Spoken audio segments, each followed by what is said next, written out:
I totally lied to you. Instead of doing the back side of our math journal right now, I want you to find page 61 in your workbook and tear it out, because we're going to practice some problems that have to do with the commutative and associative property. That's just because we just learned it, so we might as well practice it a little more, and then we'll learn about the next property. So pause the video if you need to, but rip out page 61 and make sure your name and number are on both the front and the back. So we don't need to go over this vocabulary, but it says you can sometimes group or reorder numbers.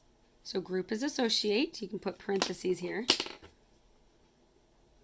And reorder for us was the changing the order, so commutative. So we did associative as blue and commutative as green. So it says you can sometimes group or reorder numbers to help you use mental math more quickly. Explain how you could use the commutative and associative properties to help you add mentally. Guess what? We have already done number 1 and number 2. On number 3, let's just solve it. Okay, so number 3, look at all of these decimals. 0.75, 0.4, that's not going to be easy to add. 0.525, 0.17, 0.6. Remember, I'm looking for groups of 1 whole or 100 or things like that. So in this case, think about it as money. 5.75. Is there a number here that would make the 0.75 become 1 whole? I see it. 5.25. So we're going to use the commutative property to do what? To do 5.75 plus 5.25. That's the first thing we're going to do. Let's just do it out here to the side. So commutative was this, and that's because I'm changing the order. They weren't right next to each other. I'm changing the order. And 0.25 and 0.75 make $1 whole. And then 5 and 5 make 10. So what do I have between those two? 11. Okay. Now let's see if there's other numbers that we can make another dollar out of. I think there are. Look at dimes. 5 and 4 dimes. What's going to make the 0.4 become a whole? 0.6. Do you see one of these that has 0.6? This one. So I'm going to change the order again. So I'm going to do the commutative property again. And I'm going to do 5.4 plus 5.6. This time I'm going to pull them off to the side down here. 5.4 and 5.6.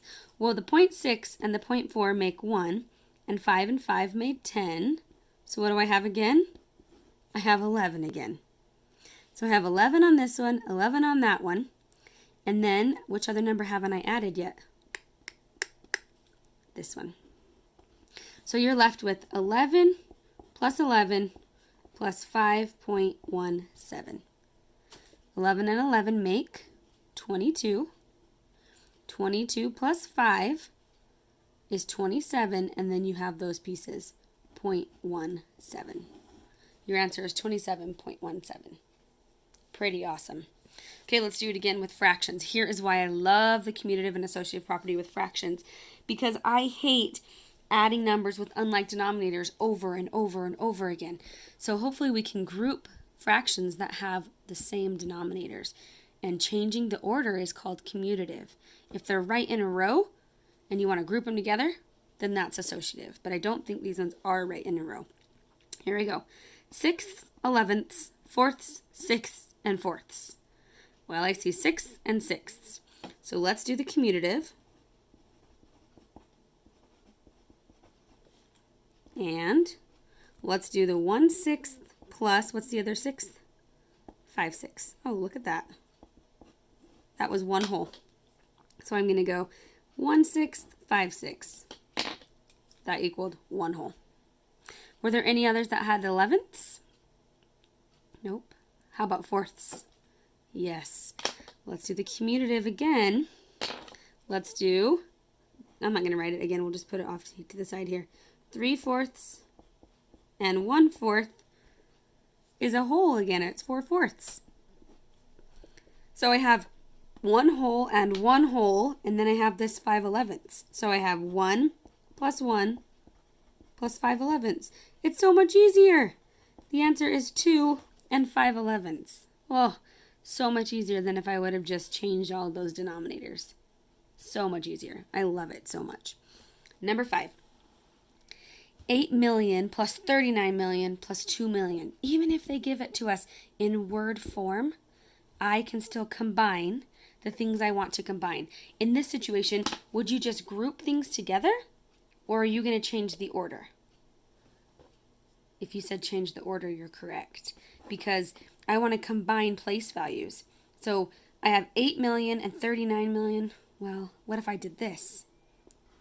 What if I did 8 million plus 2 million would be 10 million. And then if I just quickly did 10 million plus 39 million, it's really easy. The answer is 49 million. And I'm going to give it to them in the way that they gave it to me. Word form. 49 million. Awesome. Number 6. Again, they're doing it in word form. 40 hundredths plus 8 and 56 hundredths plus 60 hundredths. Do you see the two that you could change order? I could switch the order of those, and then those two would be right next to each other. Or I could just go like this. Ms. Fisher's totally okay if you were showing connection like this. And going, well, 40 hundredths and 60 hundredths make 100 hundredths. Everybody, what is 100 hundredths? It would look like this. It equals 1 whole. That's what that equals. And now you have to do 1 whole plus 8 and 56 hundredths. Well, which of these numbers is in the whole place? The 8. So I have 9 whole and 56 hundredths. That's my answer. So crazy. 9, we don't have to say wholes, we can just say 9 and. 9 and 56 hundredths. Oh, it's just the best. Great, that's my final answer. And lastly, take a look. Are you going to want to just use the associative and group together? I don't, because those don't have the same denominators. And those don't have the same denominators, but which two do? That's right. So I'm going to go like this. You can just show your connection. 8 ninths and 1 ninth made 9 ninths, or 1 whole. And 1 whole plus 5 and a fifth equals 6 and 1/5. Man, the commutative property is so awesome to be able to change the order. And so is the associative, to be able to group them how you want. It's just the best ever. Okay, we are going to be cutting into this page later, but the reason why we wanted to do that was so that we could get all the practice out of the way. There are a few more problems on page 62, if you'll turn it over, that we want to go over right now that have to do with the commutative property. Look at number 10. Use what you know about the commutative property, that's green, to solve for n. If I have this number plus that number, it's the same as having the second number plus what? The first number. Look, they just went.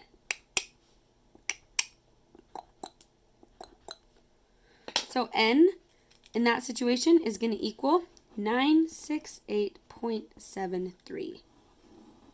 You're just figuring out which number was missing from the problem. Pretty great.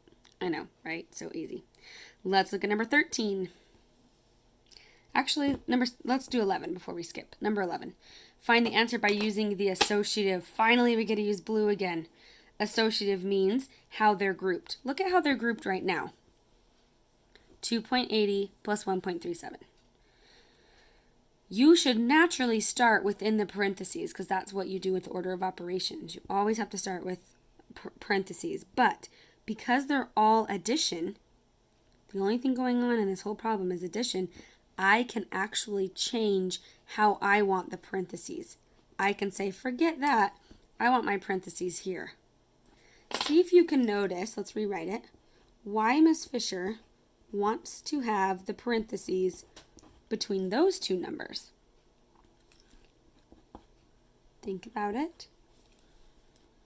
If you said to yourself, well, because point 20 and point 80 would make a whole, then you were right, everybody.